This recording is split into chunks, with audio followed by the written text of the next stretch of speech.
What's up guys, it's AJ from 8079 Prospecting. Getting ready to take my Trommel out for the first big trip of the year, and I'm doing some subtle little modifications to the water flow and doing a little spring cleaning. Thought I'd make a quick little video and take you on my journey. So last year when I bought the Trommel, I ran into a little problem. I felt like there wasn't enough washing power going through the Trommel, and I chose the 10-inch version of the sluice box, and I felt like my 3700 GPH pump wasn't quite putting enough water into the Trommel and subsequently into the sluice box down below. So I attached a couple of 1250 GPH pumps on the top here to add a little water flow, and it worked pretty good. In reality though, the tubes kept falling off, and it was just a pain in the butt each time trying to put them back together for every trip. So I thought I'd do something a little bit more permanent, and so what I did was I attached these set of PVC pipes, just kind of put it together like a jigsaw puzzle, add a little flow regulator, 2 outflow tracks here, and that just adds really it's not really washing power, it's just mainly there to add extra water into the hopper. Helps wash it a little bit better, but really it's just adding a little bit more water. Now the main water feed into the hopper is this bad boy, and this is fed from the 3700 GPH bilge pump, and I added a little restrictor here, and now this isn't obviously going to allow more water through. Roughly the same amount of water is going to go through, just at a higher pressure. So the idea is this is going to add more washing power. We get a little bit of water onto the sides here, so it's easy to kind of stir it up a little bit, get some of the clay broken down before it goes into the Trommel. Now, in order to regulate the amount of material and the size of the material that's going into the actual Trommel itself, the little monster came with this little plate here that you can kind of twist up and down and make the openings bigger or smaller. Problem is, by adding this PVC pipe here, I had to remove the plate. So I had to figure out something else that I could put there, and I just cannibalized my Piglet that I'm not really using too much anymore, and I figured I'm just gonna put this half-inch grizzly bar set right here, and that should prevent the biggest rocks from going through. I had a couple of incidences last year where I had a decent sized rock. When I had this plate completely open, it would kind of get wedged in here, and then the water would back up. I had to shut everything down and kind of pry that rock out. So I figured by putting this in here, that should prevent that problem from happening. So that's another issue that I solved. Another problem I ran into was the actual motor that spins the Trommel barrel on the inside.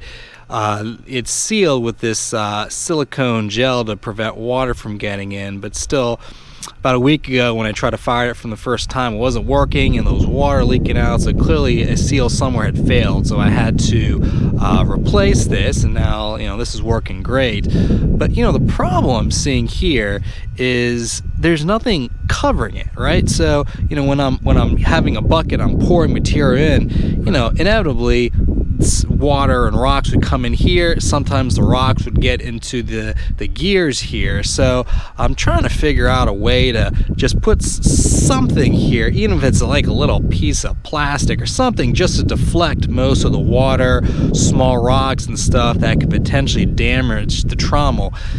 If this breaks in the field, this machine doesn't work. So this is the critical part. So I'm gonna figure out a way today to see if I can protect this a little bit. Well, here's a possible solution. I found a empty bottom of a Tupperware container that I lost the top to. I could put something like that there. That would do the job, I think, but it's not big enough because there's still a gap here, and stones, rocks, water can still get in there. So I think I'm on the right path, but I need something a little bigger. Well, I might need to rethink this a little bit. So the grizzly bar top is literally essentially sitting very, very close to the motor here, and my idea was, to take it out, all I gotta do is just quickly lift it up and put it back. You don't need a fancy system or anything like that. It just sits perfectly like that. Just lift it up and put it back like that. Well, I was walking around my basement looking for something I could use, and I found this old broken top to a plastic container I had. I just kind of cut it to size and used this natural curve in it, and here's what I'm thinking. It's pretty flat, has a good profile, so I could probably put it here. That curve would naturally kind of go right over there. So the gear's protected, the motor's protected, and because it's so flat, the grizzly bar can just sit on top of it. So I think this might be a winner. Let me go ahead and tape this down so it's stable, and then I will see if it works. Well, after fiddling with this for about 30 minutes, this is what I've come up with. I cut it down so it's not long enough to interfere with holding the trommel, so that's good. We got it taped to the PVC pipe, so that's pretty secure there. And the clear part here definitely helps protect the gears and the motor pretty thoroughly. And the grizzly bar can just sit exactly the way I wanted it to, just like that. Wash the material here and then pull it up, put it back down. That's not too bad. Now let's go ahead and turn the water on and see how these new jets are going to work. All right, here is the newly modified hopper in action. So again, there's not a ton of pressure here in the hopper, but that's okay. The idea in the hopper in this setup is just to get things mixed up a little bit and into the trommel. That's doing most of the work. So we got 3 separate jets. This should work really well. So again, if you got a little rock coming on down, you've got your grizzlies here, lift it up, put it out, very good. The motor's protected, that looks really good. And then of course, the actual trommel looks good. Lots of washing power in there. Very good. Now, a question that I came up with over the winter time is, I have assumed that most of the gold that makes it over the nugget trap will be captured in the gold hog matting. The flow's pretty quick here. It kind of widens out. This is the flare portion, so it slows down a little bit more, gets the gold that made it down to this point a chance to settle.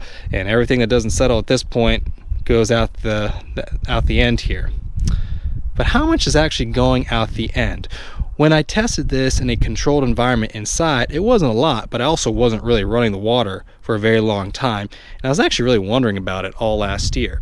So this week when we go out, I'm going to be running a long tom setup. So after the water goes off the end, let me show you what's going to happen. So after the pay dirt goes through the primary sluice box and the trommel, I'm going to set up this Gold Hog stream sluice that I've been playing with for the last couple of weeks. I'm going to set it up at a smaller angle. So I'll usually run the trommel sluice, let's say, 9, 10, 11 degrees, somewhere around there. This one I may run a couple degrees less, 6, 7, 8 degrees. So it'll be a flatter angle.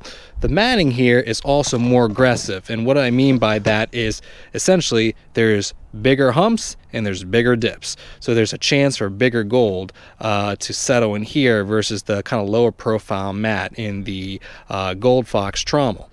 Now, theoretically, in a sluice box, you need a combination of this aggressive matting and, at the end here, this kind of more low profile matting.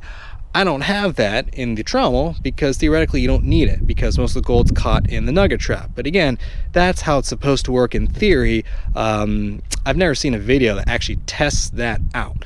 So we're going to test that out this week, and we'll do 2 separate cleanups. We'll do the cleanup with the trommel over there, and also we'll do a cleanup with this sluice mat and see how much gold are we actually losing off the end of the trommel. All right, we got everything packed up. We got our tubing and pumps and all that kind of stuff. We got our double setup ready to go. So hopefully tomorrow's gonna be an awesome day. We'll get a lot of gold. Well, I hope you guys enjoyed this video. It's a little different than what I typically do, but if you want more behind the scenes stuff, see how I get ready for my trips, how I play with my trommel and adjust things and do all that kind of stuff at home, let me know and I'll post more videos of that. I'll see you in a couple days and we'll see how we did.